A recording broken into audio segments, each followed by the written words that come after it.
ദേശാഭിമാനി മുഖപ്രസംഗം 2024 ജൂലൈ 11. കേരളത്തിന് അഭിമാനമായി വിഴിഞ്ഞം തുറമുഖം. LDF സർക്കാരിൻ്റെ വിട്ടുവീഴ്ചയില്ലാത്ത വികസന കാഴ്ചപ്പാടിന് മറ്റൊരു പൊൻതൂവലായി വിഴിഞ്ഞം അന്താരാഷ്ട്ര തുറമുഖം. ആദ്യ ചരക്ക് കപ്പൽ വ്യാഴാഴ്ച തീരത്തടുക്കുന്നത് കേരളത്തിന് അഭിമാന മുഹൂർത്തമാണ്.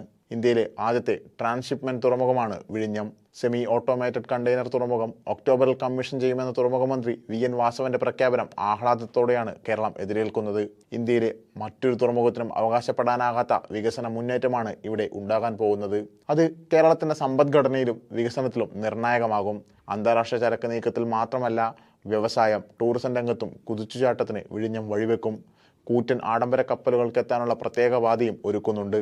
4 ഘട്ടങ്ങളിലായാണ് തുറമുഖ നിർമ്മാണം. ആദ്യഘട്ടമാണ് പൂർത്തിയാകുന്നത്. 9000 കണ്ടെയ്നറുമായി ചൈനയിൽ നിന്നെത്തുന്ന സാൻ ഫെർണാണ്ടോ എന്ന കപ്പലിന് വെള്ളിയാഴ്ച മുഖ്യമന്ത്രി പിണറായി വിജയന്റെ നേതൃത്വത്തിൽ സ്വീകരണം നൽകുമ്പോൾ കാലങ്ങളായുള്ള കേരളത്തിന്റെ കാത്തിരിപ്പിനാണ് വിരാമമാകുന്നത്.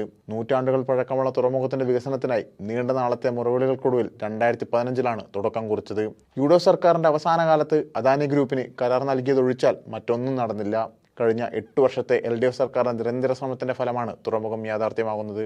നിരവധി പ്രതിബന്ധങ്ങൾ ഉണ്ടായെങ്കിലും സർക്കാരിന്റെ അവസരോചിതമായ ഇടപെടലിൽ അവർക്കെല്ലാം പരിഹാരം കാണാൻ കഴിഞ്ഞു. വിഴിഞ്ഞം തുറമുഖത്തിന് പ്രത്യേകതകൾ ഏറെയാണ്.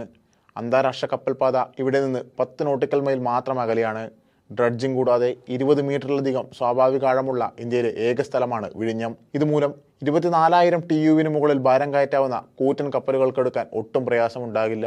കേരളത്തിന്റെ നിയന്ത്രണത്തിലുള്ള തുറമുഖം സർക്കാർ സ്വകാര്യ സംയുക്ത സംരംഭമായാണ് വികസിപ്പിക്കുന്നത്. വിഴിഞ്ഞം ഇന്റർനാഷണൽ സീപോർട്ട് ലിമിറ്റഡിനും അദാനി വിഴിഞ്ഞം പോർട്ട് പ്രൈവറ്റ് ലിമിറ്റഡിനുമാണ് നടത്തിപ്പ് ചുമതല. അദാനി ഗ്രൂപ്പിന് 40 വർഷത്തെ നടത്തിപ്പ് അവകാശമാണ് നൽകിയിരിക്കുന്നത്.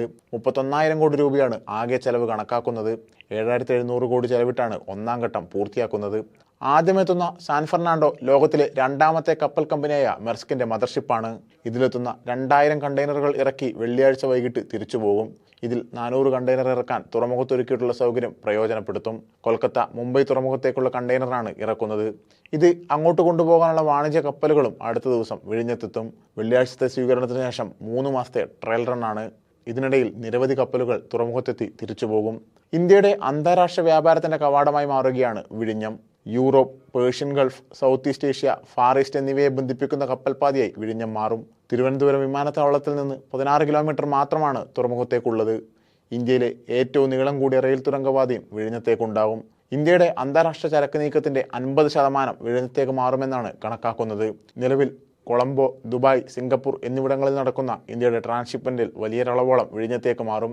വിദേശ തുറമുഖങ്ങളിൽ ദിവസങ്ങളോളം കാത്തു നിൽക്കേണ്ടതില്ലെന്ന് മാത്രമല്ല, കോടിക്കണക്കിന് രൂപയുടെ വിദേശ നികുതി ലാഭവും ഉണ്ടാകും. തുറമുഖം പൂർണ്ണ രൂപത്തിലായാൽ 10 മദർഷിപ്പുകൾക്ക് ഒരേ സമയം നങ്കൂരമിടാനാകും. ഇങ്ങനെ കേരളത്തിന്റെ വികസന കുതിച്ചുചാട്ടത്തിന് കാരണമാകുന്ന തുറമുഖമാണ് സജ്ജമാകുന്നത്. മലയാളികളുടെ അഭിമാനമായി ഈ തുറമുഖം തലയുയർത്തുമെന്നതിൽ സംശയമില്ല.